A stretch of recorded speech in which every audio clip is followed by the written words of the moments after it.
जैसे ही लड़की का जन्म हुआ उसके बाल तेजी से बढ़ने लगे। डर के मारे उसके पिता लगातार कैंची से बाल काटते रहे, लेकिन बाल रुक ही नहीं रहे थे। सिर्फ 30 सेकंड में पूरा कमरा बालों से भर गया, यहाँ तक कि चिड़िया भी उनमें उलझ गई और सभी लोग डरकर भागने लगे। तभी संयोग से एक साधु वहाँ से गुजरा। उसने लड़की के सिर पर हल्के से हाथ रखा और उसके बाल तुरंत बढ़ना बंद हो गए। लेकिन सब लोग लड़की को राक्षस कहने लगे, यहाँ तक कि उसके पिता राजा और उसकी माँ रानी भी उससे दूरी बनाने लगे। सिर्फ उसकी बड़ी बहन दौड़ कर आई और उसे गले लगा लिया। गुस्से में राजा ने दोनों बहनों को एक दूर सुनसान महल में भेज दिया। लड़की महल के नौकरों की ठंडी नजरों और तानों के बीच बड़ी हुई, लेकिन उसकी बहन हमेशा उसकी रक्षा करती रही। 16 साल बाद उत्तर राज्य की सेना ने दक्षिणी सीमा पर हमला कर दिया। लगातार 3 शहर हारने के बाद राजा को मजबूर होकर संधि करनी पड़ी। शर्त यह थी कि दक्षिण राज्य को एक राजकुमारी उत्तर राज्य भेजनी होगी। उस रात उसकी बहन पूरी रात खिड़की के पास खड़ी रही। सुबह लड़की ने देखा उसकी बहन अपना सामान समेट रही थी और उत्तर की ओर। कौन कौन अपने मम्मी पापा के लिए लाइक और सब्सक्राइब करता है?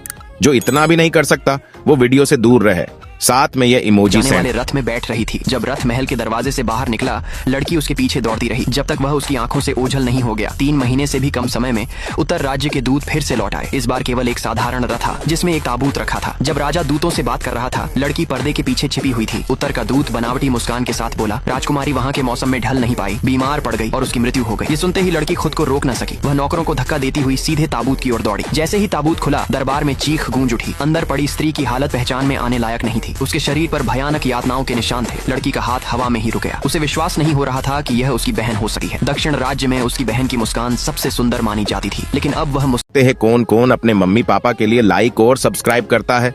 जो इतना भी नहीं कर सकता वो वीडियो से दूर रहे, साथ में ये इमोजी सेंड